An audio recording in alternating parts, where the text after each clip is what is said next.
오늘날 우리가 살아가는 이 시대가 바로 서사가 부재하다라고 이야기합니다. 이 서사의 위기라는 책을 작년인가요? 우리 한병철 교수님이 내셨는데 인간은 한 순간에서 다음 순간으로 이렇게 이동하는 존재가 아니다라고 하는 거죠. 인간은 태어나서 죽음 사이에 삶 전체가 연결이 되어 있다는 것이죠. 오늘 현재를 살아가는 우리들은 과거에 시간이 있었기 때문에 현재가 있는 거고, 현재는 또 우리의 미래와 있다라고 합니다. 즉 과거와 현재와 미래를 연결하는 삶과 그 이야기만이 인생의 가치를 부여할 수 있다라고 이제 교수님은 이렇게 얘기를 하시더라고요. 그런 의미에서 이 서사라는 것은요, 과거가 현재의 자산이 되는 거예요. 여러분들의 그리고 저의 과거가 오늘 나를 살아가는데 자산이 되고, 지금 우리가 마주하는 현재가 또 미래를 이어주는 이 징검다리가 되는 것이죠. 즉 인생에서 과거도 중요하고 현재도 중요하기 때문에 그것이 미래로 맞닿아 있다는 것이죠. 그런데 이제 서사의 위기다라는 것은 무엇이냐면, 오늘날 사람들은 이 한순간의 쾌락과 기쁨만을 추구하는 삶을 산다라는 거예요. 이 과거의 고통과 그래서 그 인내와 절제를 통해서 현재의 기쁨을 누려야지 그것이 또 의미가 있는 것인데, 과거와 현재와 미래가 별개로 지금 이 순간만. 근데 이 지금 이 순간만 산다라는 것이 지금 이 순간을 소중히 여기고 충실히 살아가면 좋은 의미겠지만, 그런 의미가 아니라 인내와 절제가 있다 있지 않는 행복, 즉 지금 이 순간만의 쾌락을 추구하는 삶. 어떻게 해서든 돈만 많이 벌면 되지. 그래서 불법적으로 돈을 버는 사람들, 다른 사람들이 어떻게 되든 내가 중요하다고 생각하는 것, 그것이 바로 지금 이 순간을 살아가는 모습이다라고 이야기를 하더라고요. 그러나 서사가 있는 삶을 살아가는 사람에게는요, 과거와 현재 그리고 우리가 경험하는 숱한 사건은 그저 의미 없는 사건이 아니라 다 의미가 있다라는 것이죠. 저는 이 교수님의 어떤 이 책의 내용을 보면서 이것이 바로 우리 기독교인의 가지고 있는 삶의 관점이 아닐까라는 생각이 들었어요. 오늘을 살아가고 있는 나는 과거에 연결이 되어 있고, 또 오늘은 앞으로 우리에게 또 새로운 미래를 연결해 주기 때문에 우리들의 삶은 끊어져 있는 것이 아니죠. 연결되어 있는 것이죠. 그렇기 때문에 우리는 우리들의 삶을 새롭게 해석할 수가 있는 거예요. 과거에는 매우 불편하고 치욕스럽고 잊고 싶은 삶이라 할지라도 오늘 다시 되돌아봤을 때, 그 과정을 되돌아봤을 때 하나님께서 이렇게 악을 선으로 바꿔주셨구나라고 요셉이 고백했던 것처럼 기독교인들은 그러한 개인의 삶을 해석할 수가 있는 것이죠. 개인의 삶뿐만 아니라 또 역사를 해석할 수 있고 세계관을 가지고 살아갈 수 있는 것이 아닐까라는 생각이 듭니다. 오늘은 서사가 있는 삶이라는 제목으로 요셉의 삶을 통해서 우리가 현재와 그리고 과거, 고난을 어떻게 바라보고, 또 앞으로 우리는 현재를 어떻게 살아가고 미래를 어떻게 준비해야 될지 짧게 말씀을 좀 증거하도록 하겠습니다. 인생의 고난과 어려움을 어떤 시각으로 바라봐야 되는가? 사실 오늘 함께 예배를 드리는 우리 성도님들과 청년들 대부분이 이제 20대 그리고 30대 초반이다 보니까 아직 그렇게 인생에서 큰 고통과 고난을 아직 겪어보지 못했을 거예요. 물론 이미 겪으신 분들도 있겠지만, 그러나 이제 힌두교나 불교에서는 인간의 삶 자체를 이제 고통이라고 바라보고 있습니다. 그래서 인간의 삶을 고해라고 해요. 고난이라는 거죠. 인간의 삶 자체가 사실은 고통의 연속이다라는 거예요. 그래서 불교에서는요, 고통을 인간이 저지른 과오에 대한 업보라는 인식을 갖고 있어요. 저 사람이 고통을 받는 것은 지난날의 업보다, 과오에 대한 업보다라는 것이 이제 불교가 갖고 있는 고통에 대한 이해입니다. 물론 성경에서도 인간이 겪는 고통을 형벌로 보는 관점이 있어요. 저 사람이 고통과 고난을 받는 것은 저 사람의 잘못 때문이다라고 하는 인식이 부분이 있지만, 요한복음 9장에 보면 예수님께서 날 때부터 맹인되는 사람들, 저 부모님의 잘못입니까? 아니면 저 사람의 잘못입니까? 라고 얘기할 때 예수님은 저 사람의 잘못도 저 부모의 잘못도 아니고 이것은 하나님의 영광을 위한 것이다 라고 하면서 우리가 당하는 고통과 고난이 우리의 잘못이거나 우리 부모님의 업보거나 이런 것이 아니다라는 것을 우리 예수님은 명확하게 말씀해 주셨습니다. 오늘 함께 읽은 요셉의 찾아온 고난과 그리고 또한 우리가 욥기서를 읽어보면은 욥의 고난도 고통도 업보는 아니에요. 하나님의 다 이유가 있으신 것이죠. 요셉을 우리는 흔히 꿈의 사람이라고 얘기해요. 꿈꾸는 사람이다. 꿈꾸는 사람이다. 심지어 요셉의 형들조차도 요셉을 놀릴 때 그를 꿈꾸는 사람이다라고 놀렸어요. 근데 여러분 성경을 자세히 읽어보면 요셉은 자기가 원해서 꿈을 꿨던 게 아닙니다. 나는 이런 사람이 될 거야, 이런 인생을 살 거야 라고 계획을 갖고 꿈을 꿨던 게 아니라 그냥 하나님이 꿈을 꾸게 하신 거예요. 정말로 꿈을 꿨어요. 어떤 꿈을 꿔요? 해와 달과 11개의 볏집단이 자신을 상징하는 볏집단을 향해서 절을 하는 꿈, 그냥 꿈을 하나님 꾸게 하시고 그 꿈을 주신 것뿐이에요. 그런 꿈에 대해서 얘기하니까 형들이 좋아할 리가 없죠. 그런 꿈, 형들을 상징하는 볏집단이 동생을 향해 절을 한다. 그거 들은 사람이 기분이 좋겠습니까? 형들이 미워하기 시작했어요. 그리고 요셉이 나이가 어려서 눈치가 좀 없었어요. 아버지가 자신에게만 이 채색 옷을 주면 눈치가 좀 있는 사람은 아빠가 나를 너무 사랑하니까 형들이 나를 시기할 수 있겠다라고 해서 이제 겸손하게 좀 더 내려가야 되는데 아직 나이가 어리다 보니까 눈치가 없으니까 자기가 입고 있는 채색 옷 막 자랑했어요. 어떻게 됩니까? 따당하죠. 요셉도 잘못한 게 있어요, 여러분. 요셉이 시기와 질투를 받는 것은 요셉이 잘못한 점도 있습니다. 그런데 형들이 어떻게 해요? 기분이 안 좋다고 요셉을 죽이기로 결심해요. 그래도 피부친데 요셉이 어리기도 하고 아버지 사랑 받는다고 해서 그렇다고 해서 형들이 죽이지는 않잖아요. 네, 형들이 죽이기로 결정을 합니다. 그런데 그때 우리 요셉의 한 형제 중에 한 사람이 유다가 이게 죽이면 안 된다. 차라리 저기 이스마엘 상인에게 팔자라고 해서 요셉을 노예로 팔아버리게 돼요. 그리고 어떻게 됩니까? 그 다음부터 이제 노예의 삶을 살아가게 됩니다. 우리 이제 아브라함과 야곱과 이삭과 이 족장들을 보면 대단히 부유한 사람이에요. 우리가 성경을 자세히 읽어보면 아브라함에게는 300명의 개인 사병이 있었어요. 300명의 사병을 거느리려면 먹을 것을 주고 돈을 줘야 되잖아요. 평범한 사람들이 아니라는 거예요. 아브라함 되게 부자였고요. 야곱도 부자였습니다. 부잣집 도련님이었는데 한순간에 그냥 노예 생활로 전락해 버렸어요. 인생을 살다 보면 이렇게 어려움이 연속해서 찾아올 때가 있어요. 연속해서 찾아올 때가 있어요. 어려움이 이례적으로 끝나지 않아요. 이 어려움이 찾아오면 저 어려움이 찾아오게 되고, 그래서 이상하게 안 좋은 일이 이제 겹쳐서 일어날 때가 있습니다. 우리 삶 가운데 그런 것들을 이제 경험하게 될 때가 있어요. 근데 요셉이 그랬다라는 것이죠. 시기와 억눌림, 사람들의 냉대와 무시를 받아서 요셉은 이 보디발이라는 바로의 친위대장의 집에 노예로 팔려갔는데 거기서도 억울하게 어떻게 돼요? 성폭행범, 강간 미수범이 돼요. 요셉이 얼마나 신실한 사람입니까? 요셉이 용모가 준수했다라고 해요. 그래서 이 보디발의 아내가 요셉이 혼자 있을 때 유혹을 합니다. 근데 요셉이 참 지혜로워요. 그 유혹을 어떻게 합니까? 같이 있지 않았어요. 피해버렸어요. 도망갔어요. 그래서 화가, 이 자존심이 상한 이 보디발의 아내가 이 히브리 노예가 나를 겁탈하려고 했다라고 해서 무고죄죠. 거짓으로 이렇게 고소해가지고 성폭행 미수범, 강간 미수범이 돼요.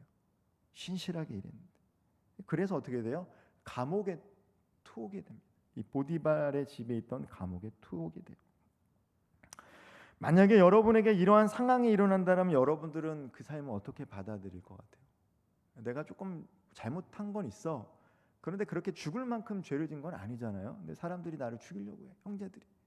그리고 또 먼 곳에 가서 일을 했는데 무고죄로 내가 누명을 씌우고 고생을 하게 돼요. 그럼 여러분들이라면 어떻게 하시겠어요?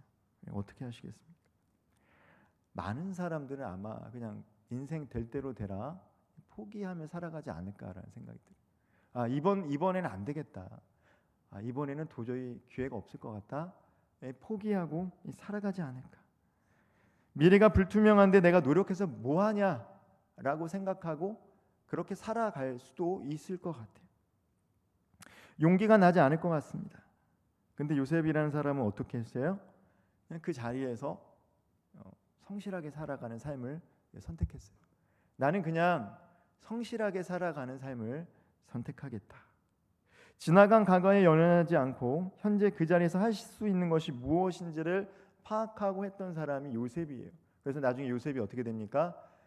감옥에서 간수를 재반 사무를 담당하는 간수장이 돼요. 감옥에 들어가서도 인정을 받는 사람이 요셉이었다라는 것이죠. 하는 일이 좀 달랐던 것 같아요. 남다르게 일을 했던 것 같아요. 남들의 눈에 띄었던 것 같아요. 그래, 이왕이면 내가 감옥에 들어갔지만 들어가서라도 살아야 되니까 그래, 이왕 하는 거 열심히 하자. 그러니까 눈에 띄니까 간수장이 재반 업무를 다 맡겼어요, 요셉에게. 포기하지 않았습니다. 여러분, 우리가 뭐 이렇게 이 사람 믿음이 있으니까 이렇게 생각하고 말씀을 읽지만 그렇게 살아가기가 사실 쉽지 않아요. 대부분의 사람들은 다 포기하기가 쉽습니다. 제가 이제 장례를 이제 장인어른 아까 광고 때 말씀드렸으니까 잠깐 이제 말씀을 드리면 이제 대전에서 장례를 치르게 됐어요. 그리고 이제 장인어른이 뒤늦게 신앙생활을 하기 시작했는데 이제 성결교단에서 신앙생활을 했는데 거기 담당하는 교구 목사님과 계속해서 연락을 주고 받기는 했어요. 이제 전화를 하고 카톡을 하다가 이제 상이 나니까 이제 직접 뵙게 됐죠. 근데 목사님 젊으신 목사님, 저보다 한 살이 어리신 목사님인데 이분에게는 이 세 분의 자녀가 있어요. 그래서 이제 몇 번 왔다 갔다 하시면서 이제 서로 이제 교제를 했죠. 장례 중에 잠깐 얘기를 나눴는데 목사님은 원래 어디서 사역하셨나요? 라고 제가 얘기를 해보니까 저는 대전에 연고가 없습니다. 그러는 거예요. 저는 그 서울에 살았고 마지막 사역지는 일산에서 사역을 했습니다.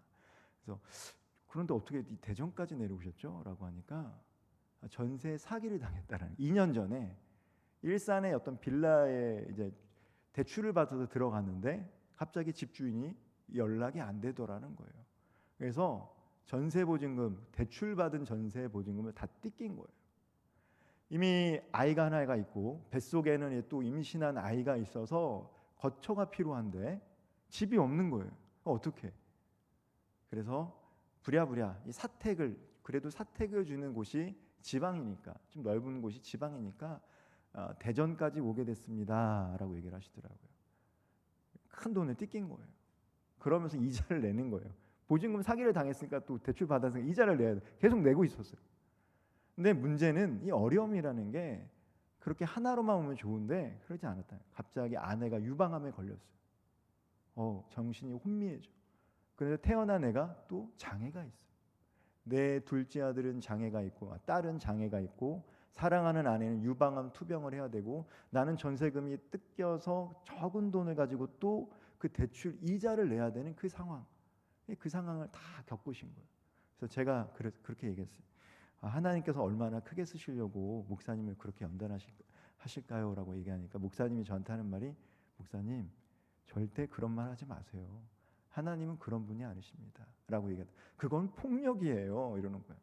하나님 그렇게 하시면 하나님 폭력입니다. 저는 그거 못 받아들여요. 웃으면서 얘기했어요. 웃으면서. 지금은 이제 모든 상황이 잘 종식이 돼. 아내는 이제 치유가 됐고 둘째 딸은 또 잘 키우고 있고 다행히도 주택금융공사인가 거기서 이 안심 뭐 받아서 보증금을 다 회수해서 이제 이자를 안 내게 됐대요. 하지만 그 2년이라는 그 시간 동안에 여러 가지 어려움을 겪으면서도 자기는 그 가운데서 하나님의 인도하심을 경험했다라고 합니다. 내가 왜 대전에 내려왔는지 모르겠지만 대전에서 사역을 하는 가운데 하나님의 많은 사랑을 경험하고 있습니다라고 이렇게 이야기를 하시더라고요. 그래서 저도 연배는 어리신데 이렇게 성숙한 모습을 보면서 참 앞으로도 계속 연락을 주고 받고 싶다라는 느낌을 받은 목사님이었어요.